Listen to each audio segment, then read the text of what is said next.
সুপ্রিয় শিক্ষার্থীবৃন্দ, জাতীয় বিশ্ববিদ্যালয়ের অনলাইন ক্লাসে সবাইকে স্বাগতম জানাচ্ছি। এই করোনাকালীন সময়ে জাতীয় বিশ্ববিদ্যালয়ের অনলাইন ভিডিও ক্লাসে রিসোর্স পার্সন হিসেবে যুক্ত হতে পেরে আমি আনন্দিত ও গর্বিত। তোমরা সবাই স্বাস্থ্যবিধি মেনে চলবে। আশা করছি স্বাস্থ্যবিধি মেনে চললে আমরা সবাই ভালো থাকতে পারবো। আমার সাবজেক্ট হলো বটানি, উদ্ভিদ বিজ্ঞান। এই প্রোগ্রামটি হলো অনার্স চতুর্থ বর্ষের ছাত্রছাত্রীদের জন্য। Course code 243005, name of course limnology and aquaculture, lecture number 10. Title of the lecture: structure and productivity of aquatic habitat and eutrophication. তোমরা দেখতেই পাচ্ছ আজকের লেকচারটি দুটি টপিকের উপরে। আমি হাসিনা রাকিবা বানু, সহযোগী অধ্যাপক ও বিভাগীয় প্রধান, উদ্ভিদ বিজ্ঞান বিভাগ, ঢাকা মহানগর মহিলা কলেজ, লক্ষ্মীবাজার, ঢাকা। এর পরবর্তী স্লাইডটিতে আমি জাতীয় বিশ্ববিদ্যালয়ের অনার্স চতুর্থ বর্ষের স্টুডেন্টদের জন্য যে সিলেবাসটি, সেই সিলেবাস থেকে দুটি টপিকস পড়াচ্ছি। আজকে দুটি টপিকসের উপর লেকচার নেব। জাতীয় বিশ্ববিদ্যালয়ের সিলেবাসের 6 নাম্বার টপিক হলো structure and productivity of aquatic habitat. এটা থেকে আমি production to productivity, methods of measuring primary productivity of aquatic habitats, এই বিষয়গুলো নিয়ে আলোচনা করব। এরপরে জাতীয় বিশ্ববিদ্যালয়ের সিলেবাসের 7 নাম্বার টপিক ইউট্রফিকেশন নিয়ে আলোচনা করব। ইউট্রফিকেশন থেকে আমি যে বিষয়গুলো আলোচনা করব সেগুলো হলো brief account on eutrophication, causes of eutrophication, effects of eutrophication. তাহলে সুপ্রিয় শিক্ষার্থীবৃন্দ, চলো আজকের লেকচারটি শুরু করি। প্রথমে আছে জৈব উৎপাদন ও তার শ্রেণীবিন্যাস। প্রোডাক্টিভিটি, প্রোডাক্টিভিটি, জৈব উৎপাদন। জৈব উৎপাদনটা কি সেই সম্পর্কে আমরা প্রথমে বলছি। জৈব উৎপাদন বলতে যে কোনো ইকোসিস্টেমে একটা নির্দিষ্ট সময়কালে উৎপাদিত সকল জৈব বস্তুর সমষ্টিকে বোঝায়। হ্যাঁ, এই সকল জৈব বস্তুকে এটা একটু বোঝার আছে। কৃষি ক্ষেত্রে উৎপাদনের ক্ষেত্রে উৎপাদন যখন বলে, কৃষি ক্ষেত্রে যখন উৎপাদন বলে তখন কি বলে, যে ধানের উৎপাদন, গমের উৎপাদন যে বলে, এই ধান বীজ বা গম বীজকে বোঝায়। বা যদি আম উৎপাদন, জাম উৎপাদন বলে, ফলের উৎপাদনটা বোঝায়, যে কি পরিমাণ ফল, কি পরিমাণ আম, কি পরিমাণ জাম। কিন্তু আমরা যখন লিমনোলজিতে বা ইকোলজিতে, ইকোসিস্টেমের যখন জৈব উৎপাদন বলবো, তখন কিন্তু শুধু ওই ফলটা বলা হবে না। একটা উদ্ভিদের মূল, কাণ্ড, পাতা, ফুল, ফল সমগ্র অংশ দিয়ে যে উৎপাদন, সমষ্টিগত যে উৎপাদন, সেই উৎপাদনকে জৈব উৎপাদন বলা হবে। আশা করি পার্থক্যটা বুঝতে পেরেছ, যে কৃষি উৎপাদনে উৎপাদন কি বোঝানো হয়ে থাকে, আর ইকোসিস্টেমে বা লিমনোলজিতে আমরা উৎপাদন বলতে কি বোঝায়। পৃথিবীর বুকে প্রতি বছর 100 বিলিয়ন মেট্রিক টন জৈব বস্তু উৎপাদিত হয়। একটা তথ্যগত হিসাবে দেখা গিয়েছে যে আমাদের পৃথিবীর বুকে যে পরিমাণ জৈব বস্তু উৎপাদিত হয় তা হলো 100 বিলিয়ন মেট্রিক টন। আচ্ছা, ইকোসিস্টেমে কোন পর্যায়ে জীব কি পরিমাণ উৎপাদন করছে, এর উপর ভিত্তি করে জৈব উৎপাদনকে নিম্নলিখিতভাবে শ্রেণীবিন্যাস করা যায়। কিভাবে শ্রেণীবিন্যাস করা যায়? ডান সাইডে আমি একটা রৈখিক রেখাচিত্রের মাধ্যমে দেখানো হয়েছে। জৈব উৎপাদনকে প্রধানত দুই ভাগে ভাগ করা হয়েছে: প্রাথমিক বা মুখ্য উৎপাদন এবং দ্বিতীয় বা গৌণ উৎপাদন। প্রাথমিক বা মুখ্য উৎপাদনকে আবার দুটি ভাগে ভাগ করা হয়েছে: স্থূল উৎপাদন এবং আসল উৎপাদন। তাহলে এগুলো কি, এগুলো বলতে কি বোঝাচ্ছে সেটা এখন আলোচনা করছি। প্রাথমিক বা মুখ্য উৎপাদন, যেটাকে প্রাইমারি প্রোডাক্টিভিটি বলে। এই প্রাইমারি প্রোডাক্টিভিটিটা কি?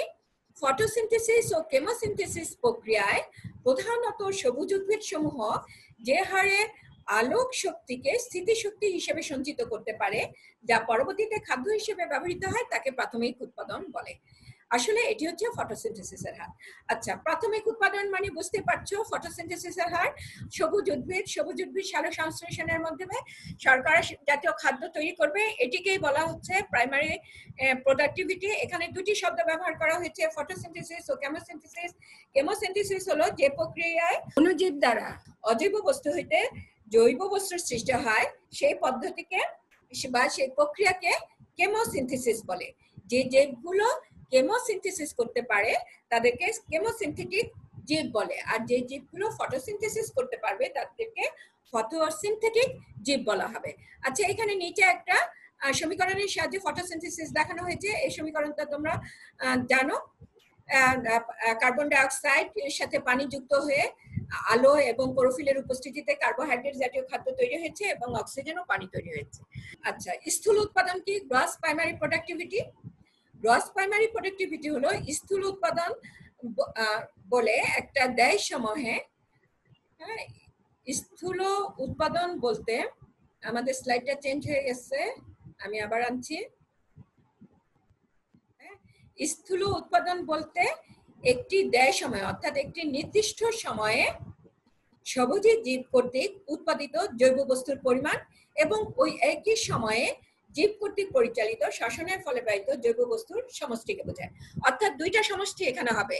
গ্রস প্রাইমারি প্রোডাক্টিভিটিতে দুইটা সমষ্টি হবে। দুইটা সমষ্টি কি? একটা হলো সবুজ উদ্ভিদ কর্তৃক, সবুজই মানে এখানে সবুজ উদ্ভিদ বোঝানো হয়েছে, সবুজ উদ্ভিদ কর্তৃক উৎপাদিত জৈব বস্তুর পরিমাণ অর্থাৎ সালোক সংশ্লেষণের ফলে যে জৈব বস্তুটা উৎপন্ন করে অর্থাৎ যে শর্করা জাতীয় খাদ্য তৈরি করে সেটার পরিমাণ। এবং আরেকটা হলো ওই সময়ে ওই জীব কর্তৃক পরিচালিত অর্থাৎ ওই উদ্ভিদ কর্তৃক সবুজ উদ্ভিদ কর্তৃক পরিচালিত শ্বসনের ফলে ব্যয়িত জৈব বস্তুর পরিমাণ। অর্থাৎ শ্বসনে কি পরিমাণ অক্সিজেন এরা ব্যয় করছে, হ্যাঁ, শ্বসনে কি পরিমাণ অক্সিজেন ব্যয় করছে সেটার এই দুইটা সমষ্টিকে আমরা গ্রস প্রাইমারি প্রোডাক্টিভিটি বলবো। এরপরে আমি এর পরের ইয়েতে চলে যাব। হ্যাঁ, এরপরের স্লাইডে চলে যাচ্ছি। পরের স্লাইডে আছে আসল উৎপাদন। আসল উৎপাদনটা কি? একটি দেয় সময়ে অর্থাৎ একটি নির্দিষ্ট সময়ে সবুজ জীব কর্তৃক উৎপাদিত মোট জৈব বস্তু হতে অর্থাৎ সালোক সংশ্লেষণের ফলে যে মোট জৈব বস্তু উৎপাদন করলো সেটা থেকে শ্বসনে ব্যয়িত মোট বস্তুর পরিমাণ বাদ দিলে, শ্বসনে যেটুকু অক্সিজেন খরচ হয়ে গেল সেটা যদি বাদ দেয় তাহলে যে বস্তু সঞ্চিত থাকবে, যেটা অবশিষ্ট থাকবে, তাকে আসল উৎপাদন বলা হবে। নেট প্রোডাক্টিভিটি, নেট প্রোডাক্টিভিটি বলা হবে বা নেট প্রাইমারি প্রোডাক্টিভিটি। আচ্ছা, তাহলে বুঝতে পারছো যে gross primary productivity, net primary productivity এগুলো কি, আশা করছি বুঝতে পেরেছো। এরপর আমরা দ্বিতীয় উৎপাদন সম্পর্কে আলোচনা করব। দ্বিতীয় উৎপাদনটা কি? যে ধরনের উৎপাদন খাদক পর্যায়ে হয়ে থাকে, অর্থাৎ এই যে প্রাইমারি প্রোডাক্টিভিটির ফলে যে সবুজ উদ্ভিদ যে খাদ্যটা তৈরি করছে এরা কিছুটা তো সবুজ উদ্ভিদ নিজেই ব্যবহার করছে, তাই না? আর বাকিটুকু কি হচ্ছে? খাদকরা ব্যবহার করছে প্রত্যক্ষ বা পরোক্ষভাবে। তো এই যে খাদকরা ব্যবহার করছে, ইকোসিস্টেমে কোনো খাদক প্রাথমিক উৎপাদন ভক্ষণ করার ফলে সে খাদ্য শক্তি পায়। সে খাদ্যটা যেমন আমরাও গ্রহণ করছি, আমরা সে খাদ্য গ্রহণ করে কি করছি? আমরা শক্তি পাচ্ছি, আমরা শারীরবৃত্তীয় কার্যগুলো করতে পারছি, তাই না? এবং আমাদের কি হচ্ছে? জৈব ওজন বৃদ্ধি পাচ্ছে। কাজে যে শক্তি পায় তার থেকে শ্বসন কাজ এবং অন্যান্য বিপাকীয় কাজ চালায়। অর্থাৎ প্রাথমিক উৎপাদন ভক্ষণ করার পরে দ্বিতীয় উৎপাদন অর্থাৎ যে খাদকরা খায় তারা প্রাথমিক উৎপাদন থেকে তাদের শ্বসন কাজ চালায় এবং অন্যান্য বিপাকীয় কাজ চালায়। এবং এই কাজ যদি ঠিকমতো চালায় তাহলে তাদের শরীরের বৃদ্ধি ঘটে, জৈব ওজনও বৃদ্ধি পায়। এগুলো কোষ, টিস্যু, আমিষ ও চর্বি সঞ্চয়ের মাঝে দেহের এই বৃদ্ধি দ্বিতীয় ধাপের উৎপাদন নামে পরিচিত। অর্থাৎ খাদকদের মধ্যে যে বৃদ্ধি ঘটে, তাদের ওজন বৃদ্ধি পায়, তাদের শারীরবৃত্তীয় কার্যাবলী ঘটে এগুলি, এবং তারা আকারেও বৃদ্ধিপ্রাপ্ত হয়। এই বৃদ্ধি হলো দ্বিতীয় ধাপের উৎপাদন, হ্যাঁ, সেকেন্ডারি প্রোডাক্টিভিটি বলা হবে, দ্বিতীয় ধাপের উৎপাদন। আচ্ছা, এরপরে আছে প্রাথমিক উৎপাদন ক্ষমতা। প্রাথমিক উৎপাদন ক্ষমতা নির্ণয় করা যায়। প্রাথমিক উৎপাদন ক্ষমতা কিভাবে নির্ণয় করা যায় সেটা এখন আলোচনা করছি।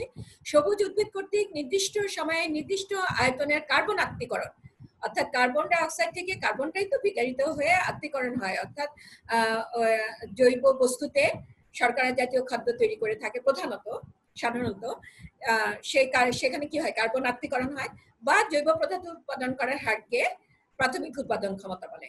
অর্থাৎ সবুজ উদ্ভিদ নির্দিষ্ট সময়ে নির্দিষ্ট আয়তনে কার্বন আত্মীকরণ বা জৈব পদার্থ যে উৎপাদন করবে তার হারকে প্রাথমিক উৎপাদন ক্ষমতা বলা হবে। এবং এটা স্থূল প্রাথমিক উৎপাদন ক্ষমতা ও আসল প্রাথমিক উৎপাদন ক্ষমতা এই ক্ষেত্রে আলোচিত হয়ে থাকে। এবং নিচে সমীকরণ দ্বারা আমরা সেটা নির্ণয় করতে পারি। Pn equals to Pg minus R. Pg এখানে হলো গ্রস প্রাইমারি প্রোডাক্টিভিটি এবং R হলো রেসপিরেশন, Pn হলো নেট প্রাইমারি প্রোডাক্টিভিটি। তাহলে PN equal to PG minus capital R. Capital R হলো রেসপিরেশন। আচ্ছা, এটা প্রাথমিক উৎপাদন ক্ষমতা যে এককে প্রকাশ করা হয় সেটি হলো গ্রাম পার মিটার স্কয়ার পার ঘন্টা, বা দিন বা বছর দ্বারা, অথবা ক্যালোরি পার আয়তন পার সময় দ্বারা প্রকাশ করা হয়ে থাকে। কাজেই নিশ্চয়ই বুঝতে পেরেছো। এরপর আমি জলাশয়ের প্রাথমিক উৎপাদন ক্ষমতা পরিমাপের বিভিন্ন পদ্ধতি সম্পর্কে আলোচনা করব। এই বিভিন্ন পদ্ধতি, অনেকগুলো পদ্ধতি আছে, 8টা পদ্ধতির উল্লেখ করেছি। এই 8টা পদ্ধতি হলো বোম ক্যালোরিমিটার পদ্ধতি, অক্সিজেন পরিমাপ মাপার পদ্ধতি, স্বচ্ছ আলো অন্ধকারাচ্ছন্ন বোতলের সাহায্যে এটা করা হয়ে থাকে,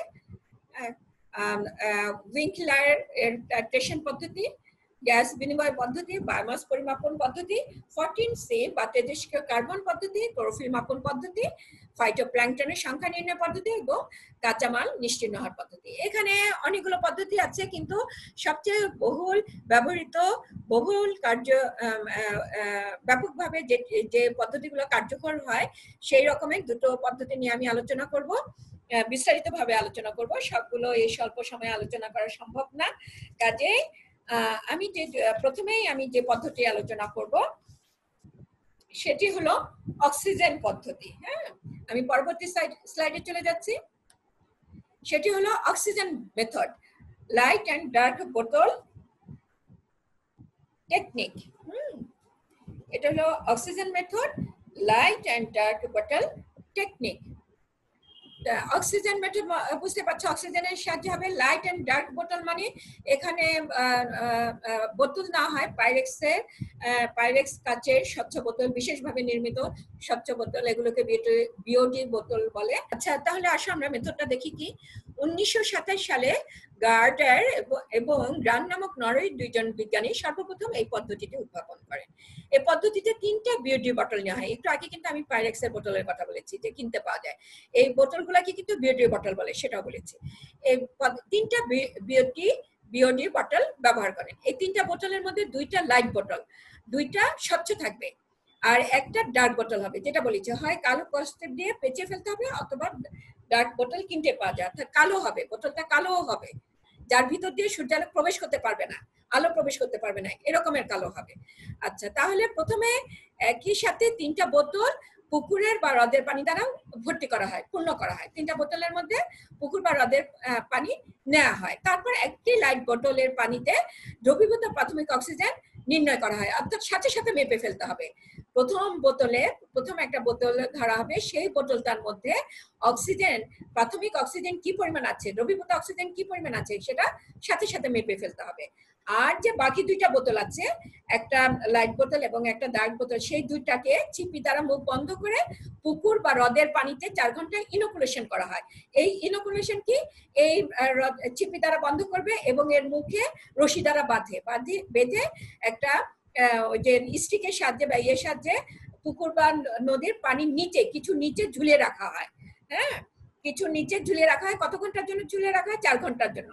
যে পর্যন্ত সূর্যের আলোটা যায় সেই পর্যন্ত 4 ঘন্টা ধরে ঝুলিয়ে রাখা হয়। এটাকে ইনোকুলেশন বলা হচ্ছে। ঠিক আছে, 4 ঘন্টা পর এই বোতল দুটা পানি থেকে তুলে নিতে হবে। তুলে নিয়ে দ্রবীভূত অক্সিজেনের পরিমাণ নির্ণয় করা যায় এগুলো পরিমাপ থেকে। কিভাবে করা যায় সেটা এখন আমরা আলোচনা করছি। আমি আলোচনা করছি, তো তোমরা মনোযোগ দিয়ে শোনো। আচ্ছা, C1 হলো প্রথম লাইট বোতলে দ্রবীভূত অক্সিজেনের পরিমাণ, যেটা প্রথমে পানি ভর্তি করে মেপে নিয়ে নেওয়া হয়েছিল, প্রথমে মাপা হয়েছিল যে বোতলটা, সেটা হলো C1 বোতল, লাইট বোতল।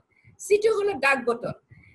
ডার্ক বোতলে দ্রবীভূত অক্সিজেনের পরিমাণ পানি থেকে তোলার পর ডার্ক বোতল যে, সেখানে অক্সিজেনের পরিমাণটা মাপা হবে, দ্রবীভূত অক্সিজেনের পরিমাণ, সেটা হবে C2। এবং C3 হলো লাইট বোতল, দ্রবীভূত এবং লাইট বোতলে দ্রবীভূত অক্সিজেনের পরিমাণ পানি থেকে তোলার পর। পানি থেকে যে আরেকটা বোতল তোলা হলো, যেটা ডার্ক না, যেটাকে ওরকম কস্টেপ দিয়ে বা কালো কস্টেপ দিয়ে পেঁচানো হয় নাই, সেটাকে C3 লাইট বোতল বলা হবে। সেটাতে দ্রবীভূত যে অক্সিজেন হয়েছে সেটা পরিমাপ করা হবে। এখন এটা ক্যালকুলেশনের দ্বারা আমরা কি করতে পারবো? এই ক্যালকুলেশনের দ্বারা আমরা পানির primary productivity, net primary productivity বের করতে পারবো। কিভাবে বের করা যায় দেখো। এখানে C1 থেকে যদি আমরা C2 বিয়োগ দেই শ্বসনের ফলে ব্যয়িত অক্সিজেনের পরিমাণ, C1 - C2 শ্বসনের ফলে ব্যয়িত অক্সিজেনের পরিমাণ। Cn কি ছিল? শুধু আমরা দ্রবীভূত অক্সিজেন মেপেছিলাম। ভালো করে মনোযোগ দিয়ে শুনো। C1 প্রথমে আমরা অক্সিজেন মেপে নিয়েছি। C2 আমরা যখন পানির নিচে দিলাম, এখানে কিন্তু সূর্যের আলো প্রবেশ করতে পারে নাই।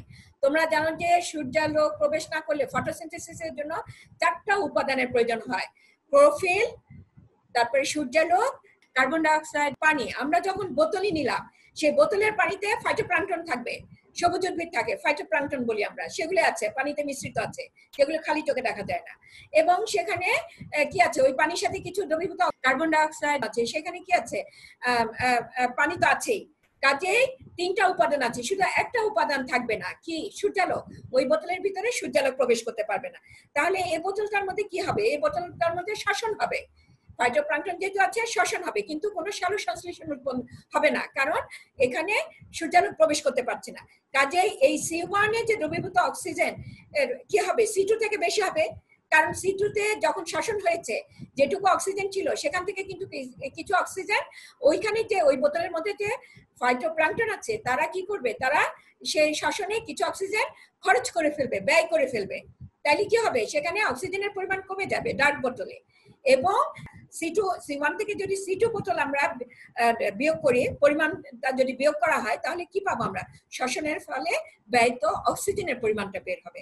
আচ্ছা, এখন এই C1 C2 এর পার্থক্যকে প্রতি একক আয়তনে এবং সময়ের ব্যবধানে শ্বসনের হার বলে ধরে নেওয়া যেতে পারে, ধরে নেওয়া হয়। হ্যাঁ, আর C3 - C1 হবে আসল সালোক সংশ্লেষণের ফলে উৎপন্ন কার্বনের পরিমাণ, অর্থাৎ শ্বসনে ব্যয়িত অক্সিজেন এর শ্বসনে যে ব্যয়িত অক্সিজেনের পরিমাণ পানি থেকে তোলার পর, অর্থাৎ নেট অক্সিজেনের পরিমাণ হবে।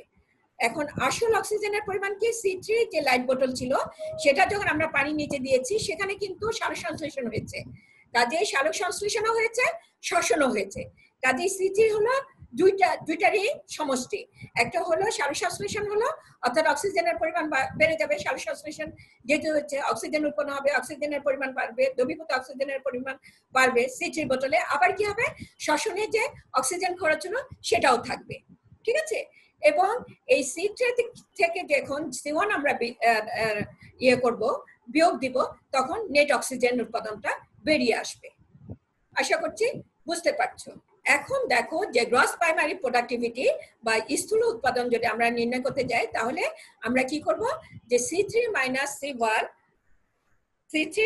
C1 কে আমরা আসল সালোক সংশ্লেষণের ফলে উৎপন্ন কার্বনের পরিমাণ এবং শ্বসনে ব্যয়িত অক্সিজেনের পরিমাণকে বলেছি। হ্যাঁ, এটার সাথে যোগ হবে C1 - C2। এই C1 - C2 কে আমরা কি বলেছি? এই C1 - C2 কে শ্বসনের ফলে ব্যয়িত অক্সিজেনের পরিমাণ বলেছি। কাজে এই দুটা যদি যোগ করা হয় তাহলে সেই পরিমাণটা কি হবে? Gross primary productivity. এটা যদি আমরা একটু ক্যালকুলেশন করি, এই যে C3 - C1 প্লাস, তাইলে আমরা যদি ব্র্যাকেট উঠিয়ে দিই, প্লাস C1 - C2 হবে। তাইলে -C1 + C1 কাটা চলে যাবে, তাহলে কি থাকবে? C3 - C2 থাকবে। তোমরা দেখতে পাচ্ছ এই C3 - C2 হবে স্থূল সংশ্লেষণ বা উৎপাদন, স্থূল উৎপাদন, গ্রস প্রাইমারি প্রোডাক্টিভিটি। আশা করছি বুঝতে পারছো। এখান থেকে আমরা নেট প্রাইমারি প্রোডাক্টিভিটিও বের করতে পারি। নেট প্রাইমারি প্রোডাক্টিভিটি আমরা কিভাবে বের করব? গ্রস প্রাইমারি প্রোডাক্টিভিটি থেকে যদি আমরা শ্বসনে ব্যয়িত অক্সিজেনটা বিয়োগ করি, তাহলে আমরা নেট প্রাইমারি প্রোডাক্টিভিটি পেয়ে যাব। তাহলে গ্রস প্রাইমারি প্রোডাক্টিভিটি এই যে উপরেই আমরা বের করে নিয়েছি, C3 - C2 gross primary productivity. এটা থেকে যদি আমরা বিয়োগ করি C1 - C2 আমরা কি বলেছি? শ্বসনের ফলে ব্যয়িত অক্সিজেনের পরিমাণ, শ্বসনে ব্যয়িত অক্সিজেন। এটা যদি আমরা বিয়োগ দেই তাহলে কি হবে? আমরা ক্যালকুলেশনটা আমরা করি, অঙ্কটা করি। C3 - C2 এখানে -C1 আসবে, আর ভিতরের মাইনাসটা যদি ব্র্যাকেট তুলে দিই +C2 হবে। তাইলে এখানে আছে -C2 + C2 কাটাকাটি চলে যাবে, তাইলে থাকবে কি? C3 - C1 থাকবে। আশা করছি বুঝতে পারছো। এই C3 - C1 হবে নেট প্রাইমারি প্রোডাক্টিভিটি, অর্থাৎ শ্বসনের যে অক্সিজেন খরচ হয়ে গেল, খরচ হওয়ার পর আমাদের একেবারে কি পরিমাণ নেট, কি পরিমাণ অক্সিজেন থাকলো, সেটাই হবে C3 - C1, এবং এটাই হবে প্রাইমারি প্রোডাক্টিভিটি। খরচ হওয়ার পর যেটুকু থাকলো সেটাই হবে নেট প্রাইমারি প্রোডাক্টিভিটি। আশা করছি বুঝতে পারছি। এখানে এই যে জলাশয়ের একটা চিত্র দিয়েছি, স্বচ্ছ অন্ধকারাচ্ছন্ন, এই যে বোতলগুলো দেখাইছে, এই যে লম্বাতে, এই যে দণ্ড দিয়ে নামিয়েছে, এই যে এগুলোর মাথাগুলো এরকম রশি দিয়ে বেঁধে দেয়, ঠিক আছে। এটা হলো ডার্ক বোতল, এটা হলো লাইট বোতল। লাইট বোতলে সূর্যালোক ঢুকবে, ডার্ক বোতলে সূর্যালোক ঢুকতে পারবে না, যার জন্য ডার্ক বোতলে পানিতে ডুবানোর পর আর কোনো ইয়ে হবে না, সার সংশ্লেষণ হবে না, কিন্তু লাইট বোতলে কিন্তু হবে, কারণ লাইট বোতলে কি হবে, পানি সূর্যালোক ঢুকতে পারবে, সেজন্য হবে। এইভাবে আমরা ফাইটোপ্লাঙ্কটনের, জলাশয়ের ফাইটোপ্লাঙ্কটনের মাধ্যমে প্রাথমিক উৎপাদন নির্ণয় করতে পারি। আশা করছি তোমরা ভালোভাবে বুঝতে পেরেছো। এরপর আমি এর পরবর্তীতে আরেকটা পদ্ধতিতে চলে যাব। এই পদ্ধতিতে হলো প্রাথমিক উৎপাদন পরিমাপের 14C পদ্ধতি বা তেজস্ক্রিয় কার্বন পদ্ধতি। এই পদ্ধতিটা কি এটা একটু আলোচনা করি। জলাশয়ের প্রাথমিক উৎপাদন পরিমাপের এটি একটি উত্তম পদ্ধতি। স্টিমান নেলসন 1952 সালে এই পদ্ধতিটি আবিষ্কার করেন। এই পদ্ধতির মূলনীতি হচ্ছে জলাশয়ের ফাইটোপ্লাঙ্কটনের সালোক সংশ্লেষণের সময় যদি তাদের অজৈব 14C সরবরাহ করা হয়, অর্থাৎ আমি বলেছি যে তেজস্ক্রিয় 14C, তেজস্ক্রিয় কার্বন, যেটাকে 14C দ্বারা শনাক্ত করা হবে, সেই 14C সরবরাহ করা হয়, অর্থাৎ জলাশয়ের ফাইটোপ্লাঙ্কটনের সালোক সংশ্লেষণের সময় যদি ফাইটোপ্লাঙ্কটনের মধ্যে অজৈব 14C সরবরাহ করা হয়, তাহলে এই ফাইটোপ্লাঙ্কটন গুলো তাদের মধ্যে যে প্রাকৃতিক কার্বন আছে, প্রাকৃতিক কার্বনটাকে 12C দ্বারা প্রকাশ করা হয়। এই প্রাকৃতিক কার্বনের সাথে 14C আত্মীকরণ করে ফেলবে। ফাইটোপ্লাঙ্কটন গুলো সাধারণত 12C দিয়ে কি করে, সার সংশ্লেষণ করে। যখন 14C সরবরাহ করা হবে, 12C এর সাথে এরা 14C আত্মীকরণ করে ফেলবে এবং এই দুইটার মাধ্যমে এরা সার সংশ্লেষণ করতে পারবে, যেখান থেকে আমরা উৎপাদনের হারটা নির্ণয় করতে পারবো। হ্যাঁ, পরে এরপর আমি স্লাইডে যেটা দেয়া আছে, পরে ফাইটোপ্লাঙ্কটনের প্রশস্তিত অজৈব পদার্থের মধ্যকার 14C এর ঘনত্ব নির্ণয় করে মোট অজৈব কার্বনের সংশ্লেষণের হার নির্ণয় করা হয়, যেটা আমি একটু আগেই বলেছি। এই পদ্ধতিতে প্রাথমিক উৎপাদন নির্ণয় করতে হলে দুইটা জিনিস আমাদের খেয়াল রাখতে হবে। একটা হলো নমুনা পানির মোট অজৈব কার্বনের পরিমাণ, যে পানিটা নমুনা হিসেবে না হবে, অর্থাৎ যে পুকুর, নদী বা হ্রদের যে পানিটা আমরা মাপবো সেটাকে আমরা নমুনা পানি বলবো। এই নমুনা পানির মোট অজৈব কার্বনের পরিমাণ আমাদের নিতে হবে এবং সরবরাহকৃত অজৈব 14C এর পরিমাণ অবশ্যই জানা থাকতে হবে। দুইটা মান জানা থাকতে হবে, একটা হলো নমুনা পানির মোট অজৈব কার্বনের পরিমাণ, আরেকটা হলো যে সরবরাহকৃত অজৈব 14C এর পরিমাণ, অর্থাৎ কি পরিমাণে আমরা 14Cটা সরবরাহ করেছি সেটার পরিমাণ। এই দুইটা পরিমাণ যদি আমাদের জানা থাকে, তাহলে নিম্নলিখিত সমীকরণ দিয়ে আমরা প্রাথমিক উৎপাদনের হার নির্ণয় করতে পারবো। সমীকরণটা কি? অজৈব 12C আত্মীকরণের হার ডিভাইডেড বাই অজৈব মোট 12C এর উপস্থিতি সমান সমান অজৈব 14C এর আত্মীকরণ ডিভাইডেড বাই অজৈব 14C এর উপস্থিতি। আমরা এটাকে এইভাবে লিখতে পারি, অজৈব 12C এর আত্মীকরণের হার সমান সমান অজৈব 14C আত্মীকরণ ডিভাইডেড বাই অজৈব 14C এর উপস্থিতি গুণ অজৈব মোট 12C এর উপস্থিতি। অর্থাৎ এই পাশে যে নিচে অজৈব মোট 12C এর উপস্থিতি ছিল, সেটা যদি আমরা ইকুয়াল টু ওই পাশে নিয়ে যাই, তোমরা জানো যে গুণ হিসাবে আসবে, সেজন্য উপরে গুণ হিসাবে দেখানো হয়েছে, গুণ অজৈব মোট 12C এর উপস্থিতি। আশা করছি বুঝতে পারছো। গুণ 1.06 গুণ K1 K2। এখন এই সব কিছু কি এটা আমি ব্যাখ্যা করছি এবং স্লাইডেও লেখা আছে, তোমরা একটু খেয়াল করো। অজৈব 14C আত্মীকরণ হচ্ছে স্বচ্ছ বোতলের ফিল্টার কাউন্ট, যে স্বচ্ছ বোতলে নমুনা পানি না হবে সেটা ফিল্টার কাউন্ট, ফিল্টার দিয়ে যে ছাকাবে সেটার একটা কাউন্ট বা পরিমাণ থাকবে, মাপ, সেই মাপটা নিতে হবে। অন্ধকারাচ্ছন্ন বোতলের ফিল্টার কাউন্ট, যে বোতলটা অন্ধকারাচ্ছন্ন থাকবে সেটারও ফিল্টার দিয়ে ছাকাবে, সেই ফিল্টারের একটা কাউন্ট বা মাপ থাকবে। এই মাপটা GPM এ হবে। হ্যাঁ, GPM কি? ডিসলিউশন পার মিনিট, প্রতি মিনিটে যে ডিসলিউশন হচ্ছে এই ডিসলিউশনের মাপকে আমরা GPM দ্বারা প্রকাশ করব, সংক্ষেপে GPM। আর এরপরে যেটা আছে অজৈব 14C এর উপস্থিতি, এটা কি? যতটুকু পটেন্সি বোতলে যোগ করা হয়েছে, অর্থাৎ এটা কিন্তু সরবরাহ করা হয়েছে, তার মান ডিপিএম এ। এটাও ডিপিএম দ্বারা পরিমাপ করা হবে। ডিস্টিলেশন পার মিনিট, প্রতি মিনিটে কি পরিমাণ ডিস্টিলেশন করা হচ্ছে, এটা হলো একক, এই মানটা ডিপিএম এ হবে। আচ্ছা, এখন দেখো যে অজৈব মোট ট্রেলস এর উপস্থিতিটা আমরা কিভাবে করতে পারি। ট্রেলস এর উপস্থিতি সমান সমান নমুনা পানির অ্যালকালিনিটি, পানির অ্যালকালিনিটি ও তাপ ও পিএইচ হতে নির্ণয় করতে হয়। তাপ ও পিএইচ এর মান দ্বারা একটা পরিমাণ ভিত্তিক লেখচিত্র হতে একটা উৎপাদক বের করা হয়, সেই উৎপাদকটা এফ পিএইচটি নামে পরিচিত। তারপরে অর্থাৎ মোট অজৈব ট্রেলসি যা আছে, মোট অজৈব ট্রেলসি milligram per litre equal to alkalinity milli equivalent per litre into F PHT into 12। এখানে 12 হচ্ছে প্রাকৃতিক কার্বনের পারমাণবিক ওজন। আমরা মোট 12C এর উপস্থিতিটা বের করতে পারবো। আচ্ছা, এরপরের স্লাইডে চলে যাই। K1 কি? K1 হলো আয়তন সম্পর্কীয় উৎপাদক, আয়তন। আর 1.06 যা আছে সমীকরণে, সেটা হলো আইসোটোপ, আইসোটোপ ভিন্নতার উৎপাদক। আর K2 হলো সময়ের উৎপাদক। C14 অক্সিজেনের পদ্ধতির কিছু সীমাবদ্ধতা আছে।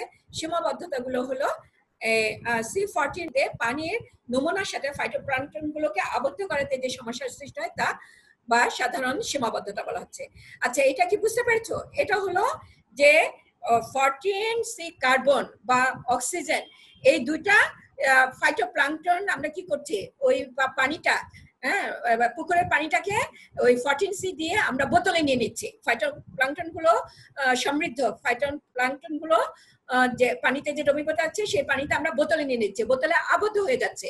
বোতলে আবদ্ধ হয়ে যাওয়াতে এই ফাইটোপ্লাঙ্কটন গুলো কিন্তু ওই যে পুকুরে থাকলে কি করতো, বায়ু যে মিশ্রিত হচ্ছে, সূর্যালোক যে যাচ্ছে বা ঢেউ সৃষ্টি হচ্ছে, এগুলোর যে প্রভাব পড়বে ফাইটোপ্লাঙ্কটনের উপর, সেটা কিন্তু আর এই বদ্ধ বোতলে তো হওয়া সম্ভব না।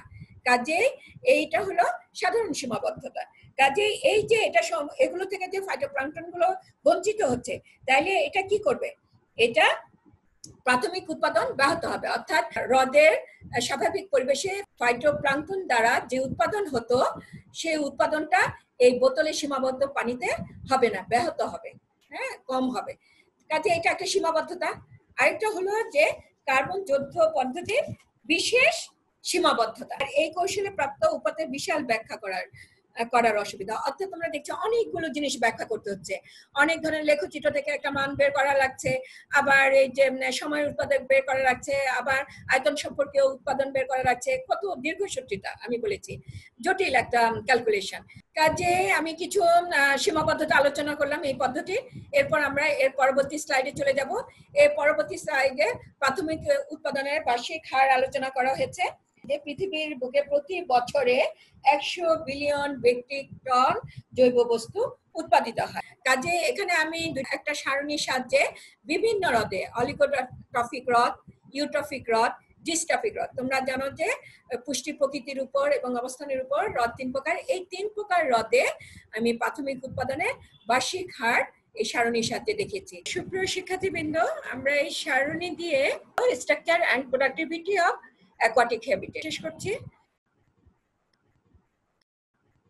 এখন আমি ইউট্রফিকেশন থেকে সিলেবাসের যে প্রথম বিষয়টি আছে, ব্রিফ অ্যাকাউন্ট অন ইউট্রফিকেশন, এটার উপরে আলোচনা করব। ইউট্রফিকেশনের সাথে দূষণ ওতপ্রোতভাবে জড়িত। পানি দূষণ বর্তমান বিশ্বে একটি মারাত্মক সমস্যা। পানি যেহেতু জীবন ও সভ্যতার ধারক ও বাহক, তাই পানি দূষণ সরাসরি মানুষের টিকে থাকার জন্য হুমকি স্বরূপ। একবার চিন্তা করো যে পুরো পৃথিবীর পুরো ভূভাগস্থ পানি সব দূষিত হয়ে গেল, মারাত্মকভাবে দূষিত হয়ে গেল, তাহলে আমরা জীবরা কিভাবে বেঁচে থাকতে পারবো, মানুষ বা অন্যান্য প্রাণীরা কিভাবে বেঁচে থাকতে পারবে? কাজেই মানুষ বেঁচে থাকতে পারবে না। তাহলে পানি দূষণ আমাদের জনজীবনে কতখানি গুরুত্বপূর্ণ বুঝতেই পারছো। আচ্ছা, পানি দূষণ পরোক্ষভাবে বায়ু দূষণ ও মাটি দূষণের সাথে নির্ভরশীল। কিভাবে পানি দূষণটা মাটি দূষণ ও বায়ু দূষণের সাথে নির্ভরশীল? দেখো যে বায়ুতে যেসব দূষক থাকে, বায়ুর মধ্যে আমরা জানি যে অনেক দূষিত পদার্থ থাকে। সেই দূষিত পদার্থগুলো কি হয়, বৃষ্টি, তুষারপাত, শুষ্ক পতনের মাধ্যমে এমনিও ওখান থেকে পতিত হতে পারে। এগুলি পতিত হয়ে বা বন্যার ফলে ব্যাপক ধোঁয়ানির মাধ্যমে, বন্যা যখন হয় তখন জানো যে বিভিন্ন অঞ্চল ধুয়ে যায়, এইসব ধোঁয়ানির মাধ্যমে জলাশয়ের বা জলাশয়ের আশেপাশের স্থলভাগ থেকে, হ্যাঁ, জলাশয়ের মধ্যে এসে পড়ে। আবার হ্রদ বা জলাশয়ের আশেপাশের মাটি থেকেও ধোঁয়ানির মাধ্যমে কি হয়, বৃষ্টিপাত বা বন্যার ফলে এইসব দূষিত পদার্থ জলাশয়ের মধ্যে এসে পড়ে। কাজে দেখতে পাচ্ছ যে জলাশয় যে দূষিত হচ্ছে, সেটা বায়ুমণ্ডলে যে দূষিত পদার্থ থাকে সেটাও আসতে পারে বৃষ্টির ফলে। আবার জলাশয়ের আশেপাশে যে স্থলভাগ আছে, মাটি আছে, বন্যার পানি দিয়ে হোক বা এই বৃষ্টির পানি জমে হোক, সেগুলোর প্রবাহ দ্বারা দিয়ে হোক, আশেপাশে থেকেও দূষিত পদার্থ সব ধোঁয়ানির মাধ্যমে বহন করে নিয়ে এসে কি করবে, জলাশয়ের মধ্যে এসে পড়ে। হ্যাঁ, পানি প্রবাহের দ্বারা কোথায় পড়ে, জলাশয়ে পড়ে। তখন কি হবে, জলাশয়টা দূষিত হয়ে যাবে। কাজে পানি দূষণে দেখতেই পাচ্ছ যে বায়ু দূষণ, মাটি দূষণ প্রত্যক্ষভাবে জড়িত না হলেও পরোক্ষভাবে জড়িত। আচ্ছা, এখন আমি ইউট্রফিকেশন সম্পর্কে আলোচনা করব। ইউট্রফিকেশন একটি জার্মান বিশেষণ, ইউট্রফি, জার্মান বিশেষণ ইউট্রফি থেকে ইউট্রফি এসেছে। হ্যাঁ, ইউট্রফি থেকে ইউট্রফি এসেছে এবং এই ইউট্রফি শব্দের অর্থ হচ্ছে পুষ্টি উপাদানের প্রাচুর্য। কেন পুষ্টি উপাদানের প্রাচুর্য, আমরা ইউট্রফিকেশনের সংজ্ঞাগুলো আলোচনা করব, আর সংজ্ঞাগুলো আলোচনা করলেই বুঝতে পারবে যে পুষ্টি উপাদানের প্রাচুর্য কেন বলা হয়েছে। এখন আমরা ইউট্রফিকেশনের সংজ্ঞা দিই। 3টে সংজ্ঞা এখানে লেখা হয়েছে। প্রথম সংজ্ঞাটি হলো পুষ্টি উপাদানের আগমনের জন্য উৎপাদন বৃদ্ধি পেয়ে হ্রদ ধীরে ধীরে যে প্রক্রিয়ায় ভরাট হয়ে যায় তাকে ইউট্রফিকেশন বলে। অর্থাৎ পুষ্টি উপাদানের আগমনের জন্য, পুষ্টি উপাদান আমরা কিন্তু এর আগে সব আলোচনা করেছি, তাই না? ম্যাক্রোনিউট্রিয়েন্টস, মাইক্রোনিউট্রিয়েন্টস, নাইট্রোজেন, ফসফরাস, তারপরে গৌণ পুষ্টি উপাদান, এই যে গত ক্লাসে কিন্তু আলোচনা করা হয়েছে। তো এইসব উপাদানগুলো কি হবে, এইসব উপাদানগুলো বিভিন্ন ধোঁয়ানির মাধ্যমে বলেছি। হ্যাঁ, বৃষ্টিপাতের পানি হোক বা বন্যার পানি হোক, এগুলোর দ্বারা যখন জলাশয় আসবে এবং ধীরে ধীরে জলাশয়ের তলদেশে জমা হবে, আবার তলদেশেও যে পুষ্টি উপাদান উৎপন্ন হবে, জীবদেহ, মৃত জীবদেহ নিচে জমা হবে, সেগুলোর দ্বারাও কি হবে, পুষ্টি উপাদান বৃদ্ধি হতে থাকবে। এবং বৃদ্ধি হতে ধীরে ধীরে দীর্ঘকালের ব্যবধানে, অনেক দিন লাগবে, ধীরে ধীরে যে চট করে ভরাট হয়ে যাবে এরকম না, অনেক বছরের ব্যবধানে যে প্রক্রিয়ায় ভরাট হয়ে যায় তাকে ইউট্রফিকেশন বলে। আচ্ছা, এরপরের সংজ্ঞাটা আমি কি দিয়েছি, জলাশয় প্রাকৃতিক অথবা কৃত্রিম উপায়ে আগত পুষ্টি উপাদান, যেটা একটু আগে বললাম যে জলাশয় বিভিন্ন উপায়ে আসতে পারে। এটা আর একটু পরেও আমরা আরো বিস্তারিত আলোচনা করব যে কিভাবে আসছে। তো জলাশয় প্রাকৃতিক অথবা কৃত্রিম উপায়ে আগত পুষ্টি উপাদান নাইট্রোজেন ও ফসফরাস, প্রধানত থাকে নাইট্রোজেন ও ফসফরাস, কিন্তু আরো অন্য থাকে, এগুলো আলোচনা করা হয়েছে, যে ক্যালসিয়াম, আয়রন, ম্যাগনেসিয়াম, এগুলো থাকতে পারে। তো ওই জলাশয়ের উপর যে প্রভাব আরোপ করে, হ্যাঁ, সেটাই ইউট্রফিকেশন। এরপরে তৃতীয় যে সংজ্ঞাটি দিয়েছে, সেই সংজ্ঞাটি হলো হ্রদের ইউট্রফিকেশন হচ্ছে একটা প্রাকৃতিক উপায়। হ্যাঁ, একটি প্রাকৃতিক উপায় যা কিনা মানুষের হস্তক্ষেপের দরুন ব্যাপকভাবে বৃদ্ধি পেতে পারে। অর্থাৎ এমনি তো জলাশয়ের মধ্যে প্রাকৃতিকভাবে পুষ্টি উপাদান আসতে পারে, একটু আগেই আলোচনা করলাম। আবার যদি তোমার মানুষ হস্তক্ষেপ করে, অর্থাৎ মানুষও বিভিন্ন ধরনের ময়লা এটা সেটা ফেলে, তো এগুলো মানুষের দ্বারাও দেখা যায় যে ব্যাপকভাবে এই পুষ্টি উপাদান বৃদ্ধি পেতে পারে। হ্যাঁ, তো এটাকে হ্রদের বয়স বাড়ার একটা প্রক্রিয়া বলা হয়। কেন বয়স বাড়ার প্রক্রিয়া বলা হচ্ছে, দেখো, বয়স বাড়াটা এখানে ভরাট হয়ে যাওয়া, বয়স বাড়া মানে বৃদ্ধ হয়ে যাওয়া সেরকমের কিছু বোঝাচ্ছে না। হ্যাঁ, এখানে বয়স বাড়াটাকে ভরাট হয়ে যাওয়া, অর্থাৎ সেটা গভীর জলাশয় ছিল, তলানি জমেছে, আশেপাশে থেকে পুষ্টি উপাদান ধোঁয়ানির মাধ্যমে, প্রবাহের মাধ্যমে এসে জলাশয়ে পড়েছে, জলাশয়ের মৃতদেহ নিচে জমা হয়েছে ইত্যাদি, বা মাটি কণা ধুলাবালিও এসে পড়েছে ইত্যাদি কারণে এই যে হ্রদ, পুকুর বা জলাশয় ভরাট হয়ে যাচ্ছে, গভীরতা কমে যাচ্ছে, এটাকে বয়স বাড়া বলা হচ্ছে হ্রদের ক্ষেত্রে। আশা করছি বয়স বাড়া বিষয়টি বুঝতে পেরেছ। এখন আমরা পরবর্তী স্লাইডে চলে যাব। আচ্ছা, বিভিন্ন হ্রদের উর্বরতা বিভিন্ন হয়ে থাকে, সব হ্রদে বা সব পুকুরে আমরা একই ধরনের উর্বরতা দেখতে পাই না। হ্যাঁ, এবং বিভিন্ন হ্রদের উর্বরতার এই ভিন্নতা প্রধানত ফসফরাস এবং নাইট্রোজেনকে বোঝানো হলেও আমি একটু আগেই বলেছি যে প্রধানত ফসফরাস নাইট্রোজেন ঠিকই আছে, কিন্তু শুধু যে ফসফরাস নাইট্রোজেন থাকে তা না, কিন্তু তাহলে আর কি কি থাকে, যে এখানে উল্লেখ করেছি কার্বন, লৌহ, ক্যালসিয়াম, ম্যাগনেসিয়াম ইত্যাদি অন্যান্য রাসায়নিক পদার্থ থাকে। তাহলে ইউট্রফিকেশন আমরা এখন যেটা পড়ছি সেটা হলো কজেস অফ ইউট্রফিকেশন। তাহলে ইউট্রফিকেশন কেন হয়, কারণগুলো কি?